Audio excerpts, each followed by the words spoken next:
by my time. And just a reminder, folks, even if you're in the room, you need to sign up via the QR code if you wish to testify, please. And thank you very much for joining us today. I'm trying to think of we are barking up the right tree. I don't know.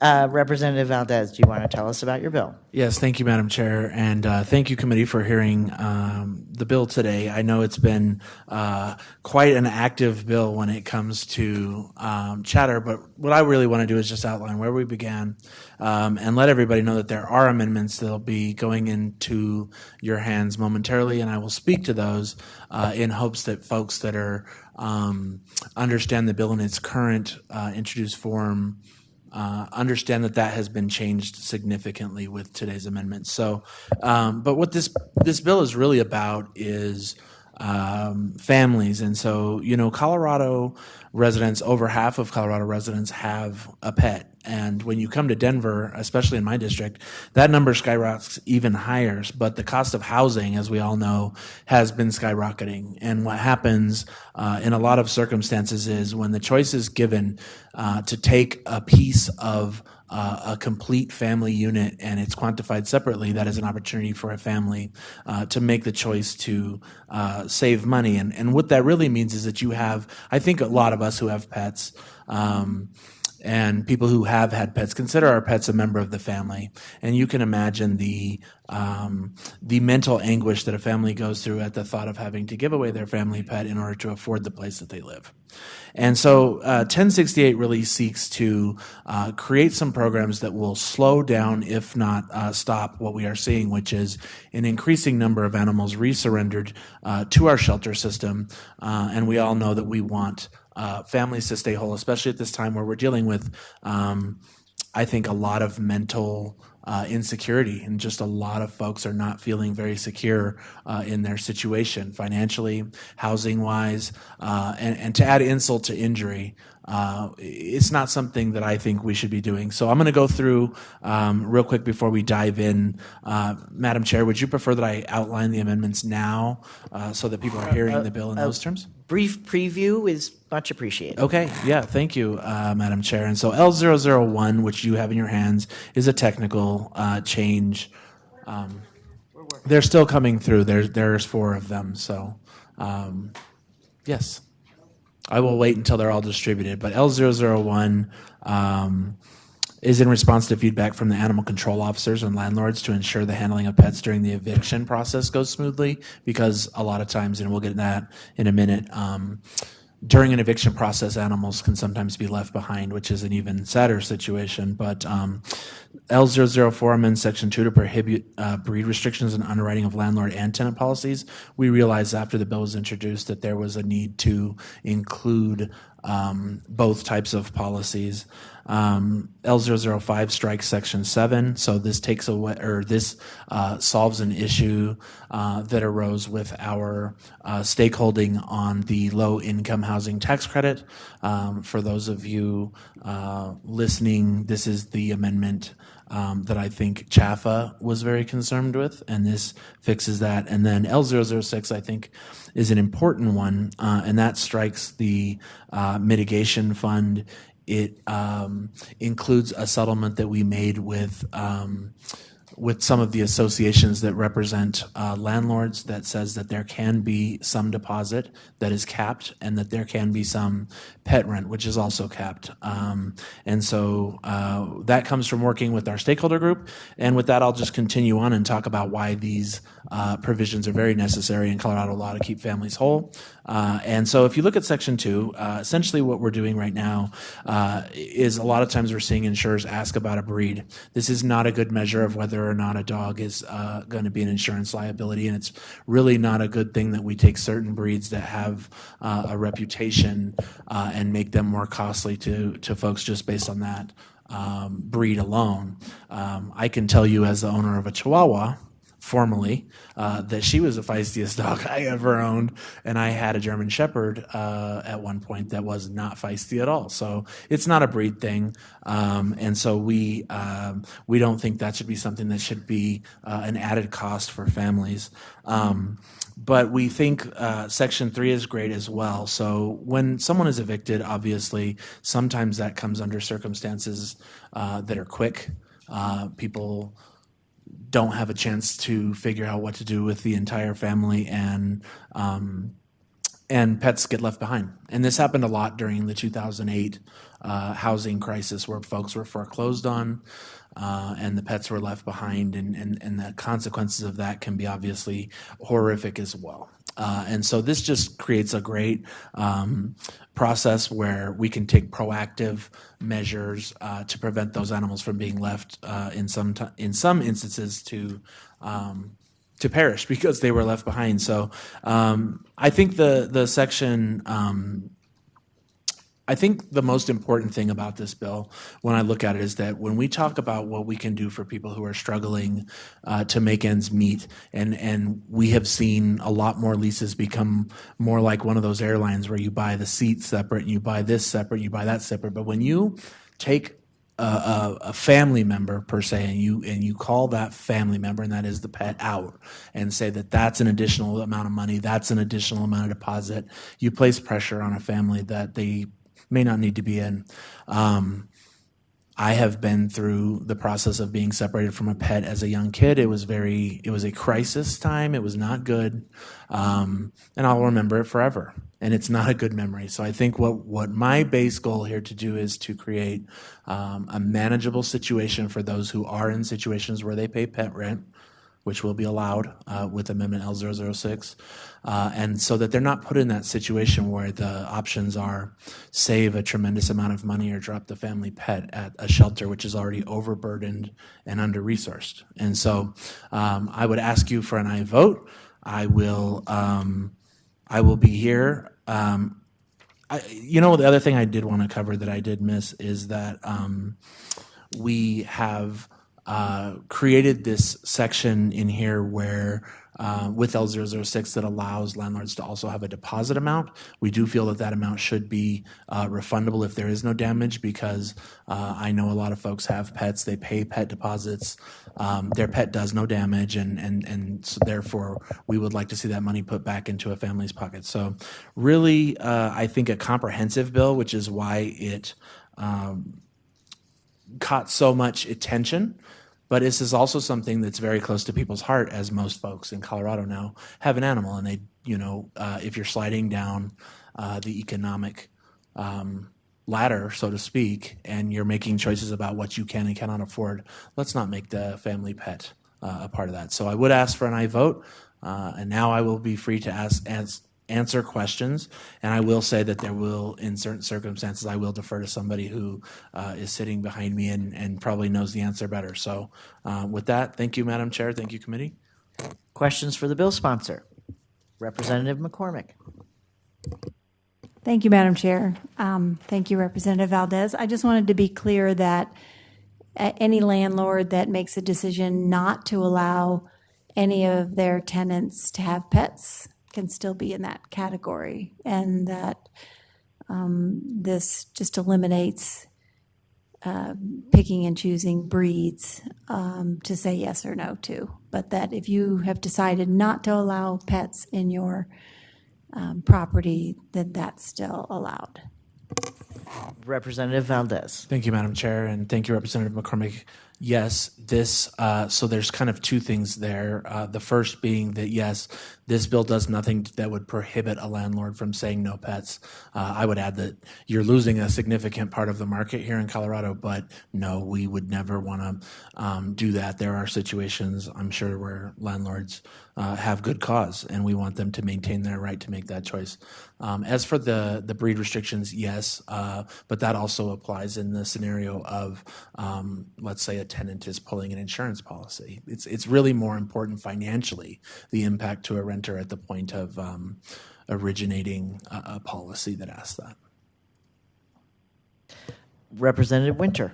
Thank you, Madam Chair. Do you have any data on exactly or an idea of how many pets are displaced maybe per year in the state of Colorado? Or Representative Thank you. Valdez. Thank you, Madam Chair, and thank you, Representative Winter. We will have some folks that I think are going to be better equipped to talk about, and I'm sure they're hearing me right now. And so if you're hearing me, let's talk about the data, because I think it is important to hear what the actual impact to our shelter system is. Representative Wilson. Would all this apply to short-term rentals also? Representative Valdez. Thank you, Madam Chair. Thank you, Representative Wilson. I believe short-term rentals are governed under lodging statutes. I'm not positive, but I'm pretty sure, and I will phone a friend for you on that, but I think that there's separate parts of statute and that short-term rentals are handled a lot more like a hotel than a long-term rental. Representative Wilson. And then I wanted to clarify on and maybe I just haven't gotten through it yet, but section 7,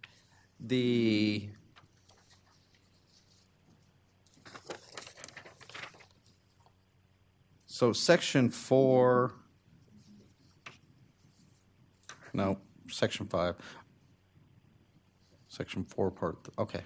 Section 5 is struck completely out and with your upcoming amendment, correct? All right, thank you. Additional questions, committee? Seeing none, let's move on to the witness testimony phase.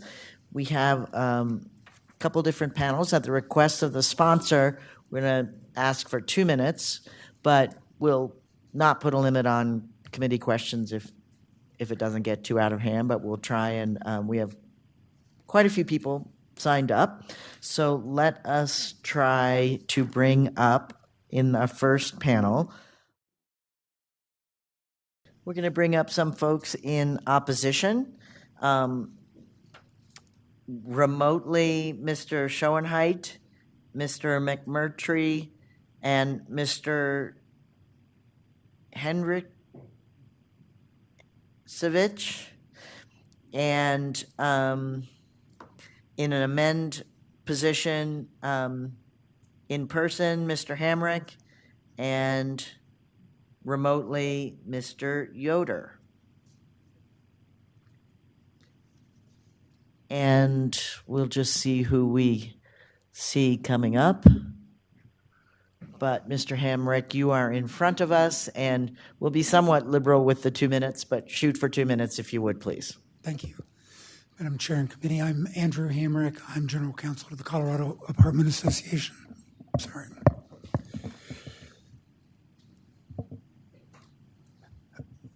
This bill started out as a prohibition on pet rents and pet deposits.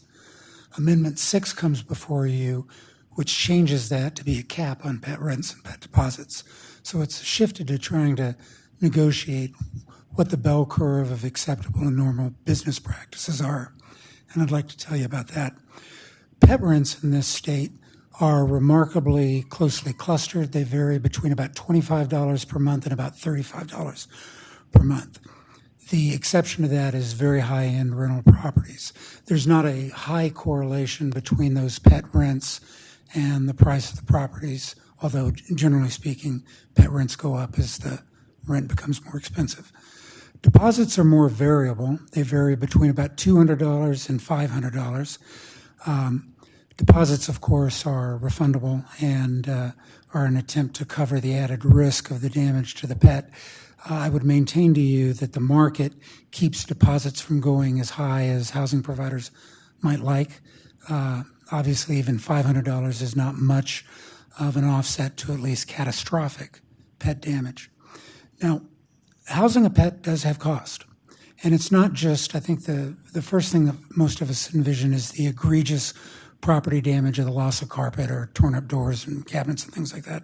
But all pets, regardless of how well trained, occasionally have an upset stomach, will throw up, will have diarrhea, will have waste reconditioning issues in the unit. You're very likely to have a pet occupant followed by an allergic occupant.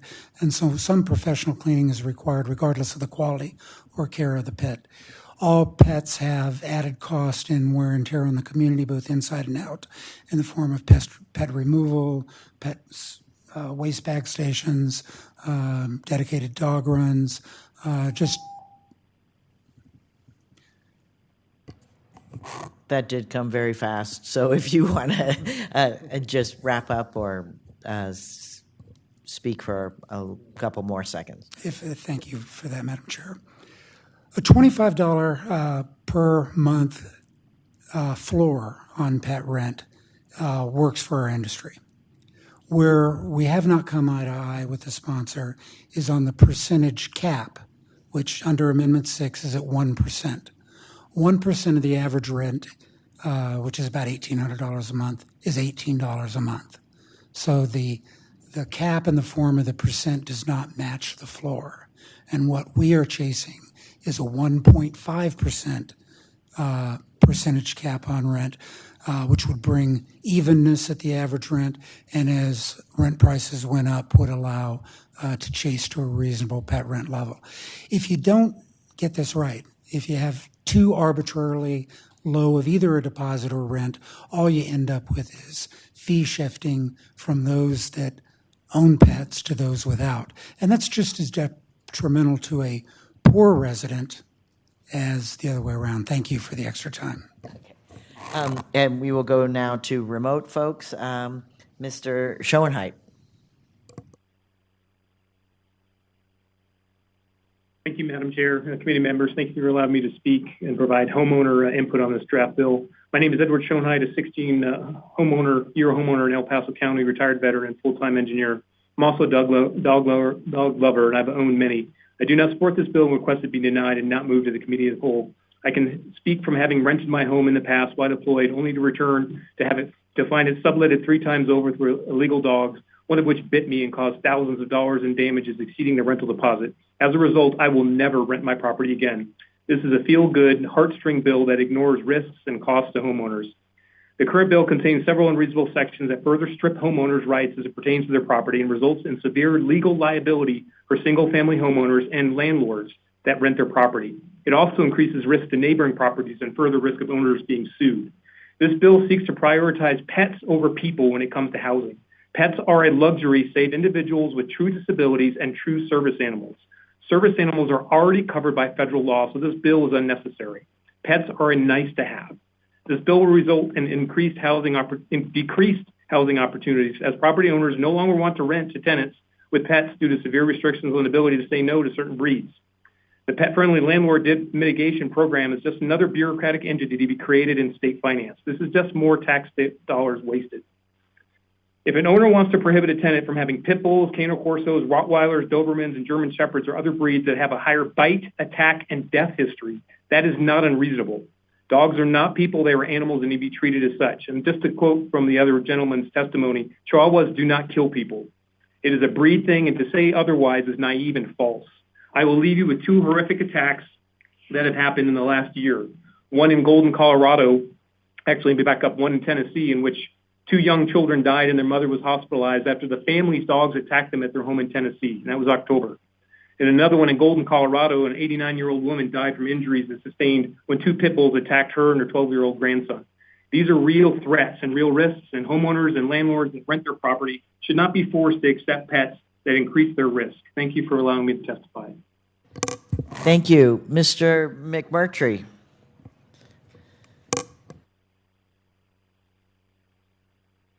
Thank you, Chairman and members of this committee, for allowing me to express my opinion on House Bill HB-1068.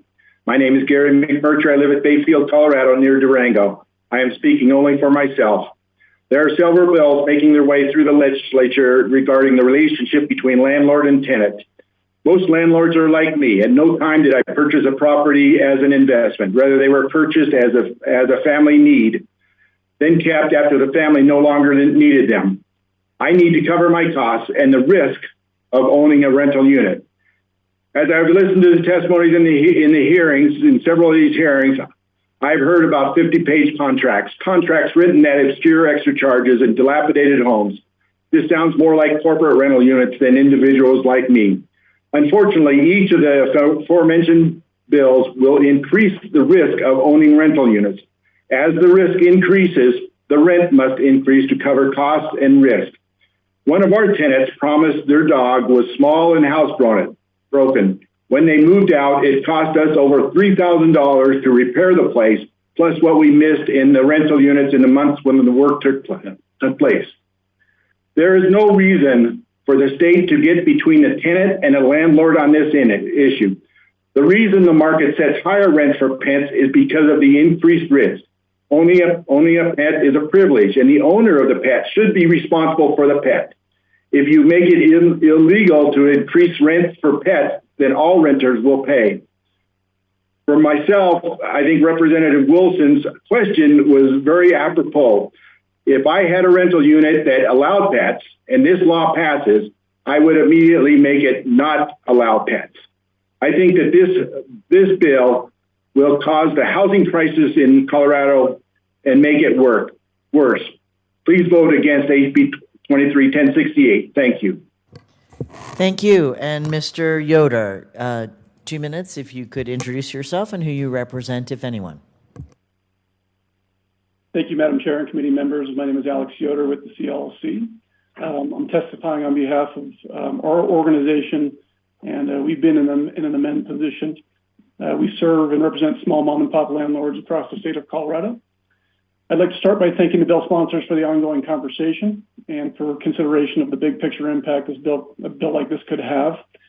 I'm convinced that none of us want a bill which would prompt more property owners to no longer accept pets, which was a very real concern prior to some amendments that were emailed to us earlier today that we feel brought the bill a little closer to a reasonable balance. While we haven't yet had the opportunity to meet and discuss as a board what our position will be going forward, we're optimistic about the direction the bill is heading. At a minimum, we may continue to ask that the pet deposit limits be accompanied by an alternative percentage cap, kind of like was introduced in amendment on pet rents in consideration of the future value of money. It may also be appropriate to make it clear that pet deposit and pet rent caps are on a per pet basis. With that being said, we'll reach out to the bill sponsors to formalize any additional thoughts and any updates in our position. Thank you. Thank you. Committee, questions for this panel? You might be off the hook. Thank you very much for joining us today. We'll bring up our next panel, please.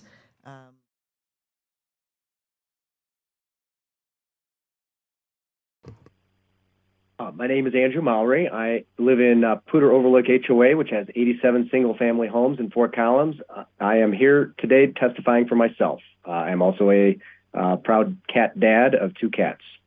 I believe that HB 1068 should be amended to address how exactly this may affect those who own and rent homes in HOAs.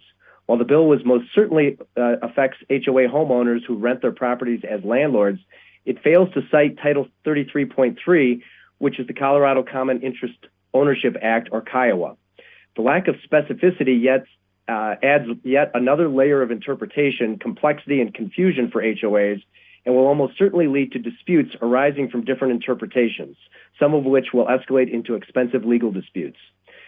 These disputes then create costs not just for the parties involved, but are spread amongst HOA homeowners who foot the bill for such legal disputes. We don't need any more HOA litigation, as it is already prolific and problematic.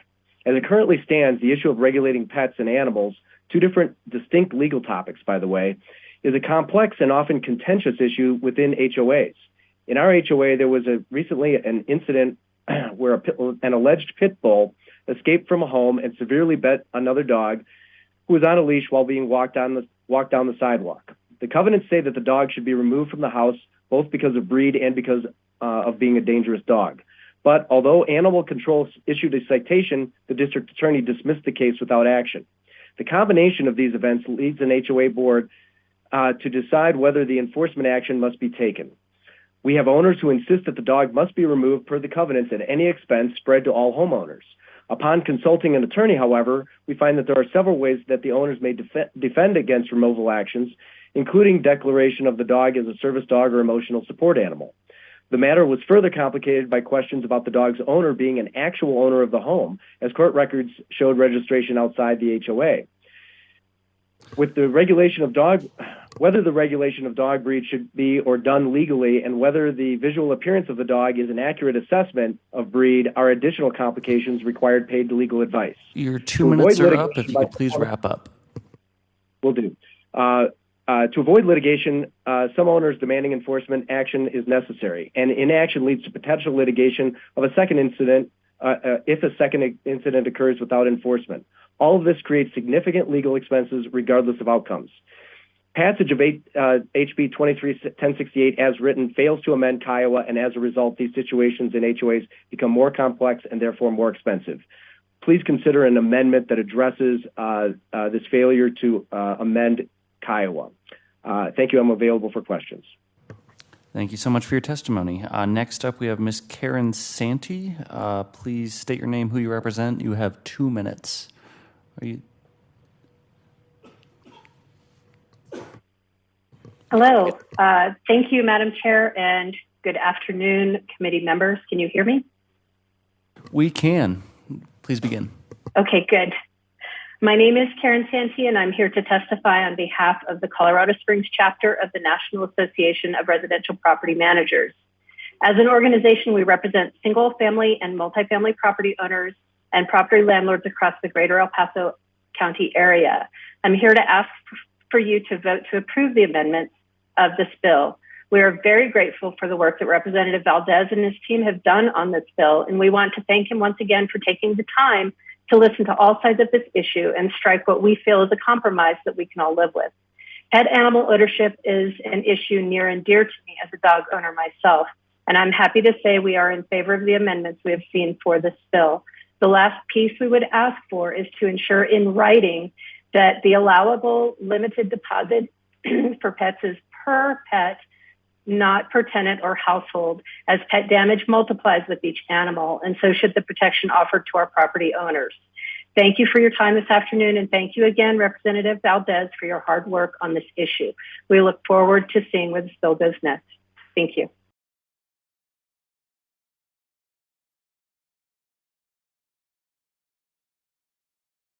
Thank you so much for your testimony. That concludes this panel. Do we have any questions? Well, I have one question, and it would be for Ms. Francis. With Amendment L005, will CHAFA be amend or will they be neutral on the bill? Thank you, Madam Chair, Representative. Yes, and thank you for the question. With the addition of L005, that would address our concerns, and our position would move to neutral. And we very much thank Representative Valdez for his collaboration and partnership in working with CHAFA and others on that particular amendment. Thank you so much. All right, seeing no more questions, I believe that was our last panel of witnesses. Thank you, Vice Chair Linsett. Is there anyone thank you for being here. Thanks for joining us. Is there anyone in the room who wishes to testify? Seeing none, the witness portion is concluded. Representative Valdez, if you could run us through the plethora of amendments before us. Thank you, Madam Chair. So first amendment before you, and I'm hoping someone from the committee will move it, L001. I move Amendment L001 to House Bill 1068. Seconded by Representative Bazenecker. Representative Valdez, tell us about Amendment 1. L001 makes technical changes to Section 3 in response to feedback from animal control officers and landlords to ensure the handling of pets during the eviction process goes smoothly. I would ask for an aye vote. Questions about Amendment 1? Is there opposition to Amendment 1? Seeing none, Amendment 1 is adopted. Amendment 4, I believe, Representative Valdez. Thank you, Madam Chair. Would you like to have someone from the committee move the amendment for me? I move Amendment L004 to House Bill 1068.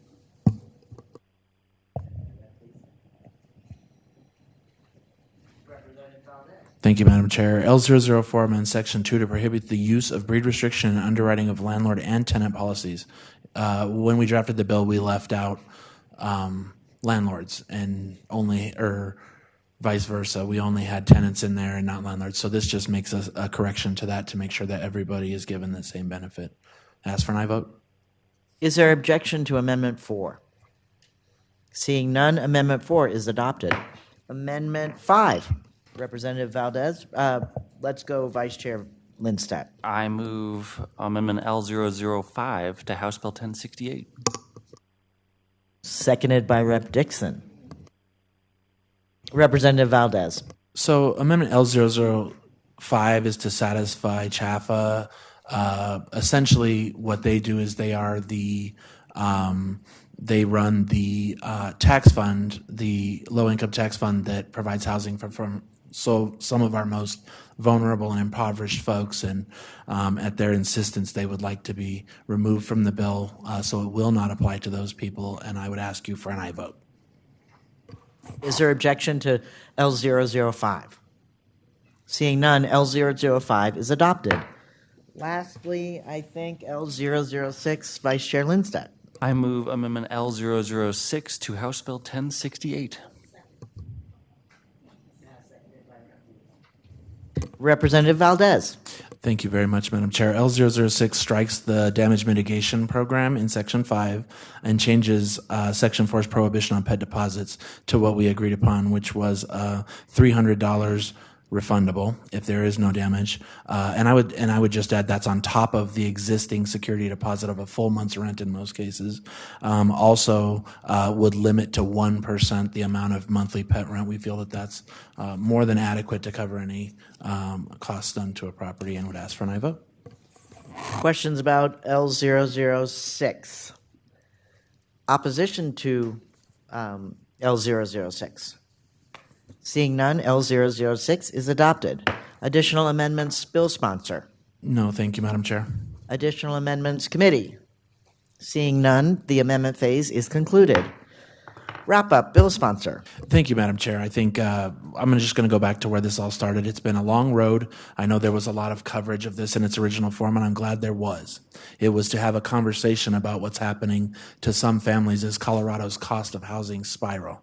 And that is that people are being forced to give up something that they enjoy and that they love to be able to afford their living situation. I think with today's amendments, we have a bill that moves forward and still provides protections for folks and ensures that folks don't have to go through that scenario where, as everything in life sometimes can go wrong, that one of the casualties of that is not an animal that you've probably raised and come to love. And so that's an important thing that we can do. I appreciate everybody for hearing today. And, I would also add that we really worked hard to ensure that as this bill moves forward, it has the consensus of all those who will be affected. And it will be good when it becomes law. And for that reason, I would ask you for an aye vote. Vice Chair Lindstedt. Thank you, Madam Chair. I move House Bill 1068 as amended to the House Committee on Finance with a favorable recommendation.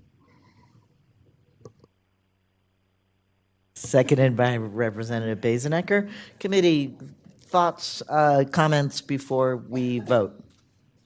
Representative, thank you for being here. McCormick. It's a pleasure, Madam Chair. Thank you very much. Representative Valdez, over here. Thank you for all your hard work on this. I really appreciate it. I know that it's been a journey, and the fact that you were able to listen and still bring forth something that will do a lot of good for a lot of people. I just want you to know I appreciate everything you've done in this space. Representative Vigil. Thank you, Madam Chair, and thank you, Representative, for bringing this bill. I know we had we had some conversations early on about my concern that it wasn't going to be workable, but I did want to thank you for bringing it for the sake of renters like myself. There's just far too many people who can't secure housing or have to give up a pet, and it's not because of any significant damage. It's just, as you've said, the existing security deposit and a reasonable amount of additional deposit should be plenty. But some opportunistic folks might be charging a lot more just because they can, and I appreciate how well you worked this bill so we could get it to a passable place. Representative Vice Chair Lindstedt. Thank you, Madam Chair. I'll be very brief. I woke up this morning kind of intending to vote against this bill, but you've given so much work into these amendments that you've definitely moved me into supporting it today. So I just wanted to thank you profusely for all your work. So thanks. Representative Wilson. Thank you, Madam Chair. I take a lot of issue with this bill. I think it's very inappropriate. I think it's going to kill housing. Or make less pet-friendly housing. I am the owner of a pit bull. I am a person who has rescued that pitty from a fight situation, and I'm also the person that takes responsibility for my pet. Now, to say that the danger of a pet is not led by breed is completely inaccurate.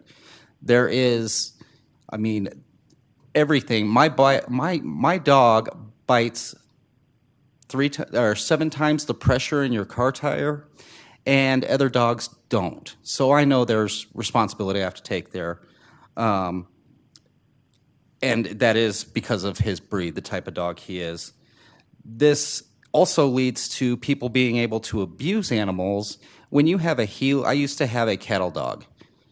I had a large yard. That was not enough for that cattle dog. That cattle dog still ran nonstop. And this creates a situation where I can put that cattle dog in a tiny apartment and say, I'm good. I got my dog with me, even though my dog's miserable. So, like I said, I don't think this is doing what it's meant to do. I think it's going to have some adverse effects, and I think it's actually going to harm rescues in the long run. So I will respectfully be a no. Additional comments, committee? Seeing none, Ms. Bernard, please call the roll. Representatives Basenecker. Yes. Catlin. Dixon. Yes. Lindsay. Excused. Mabry. Yes. McCormick. Yes. Parenti. Yes. Taggart. No. Behill. Yes. Wilson. No.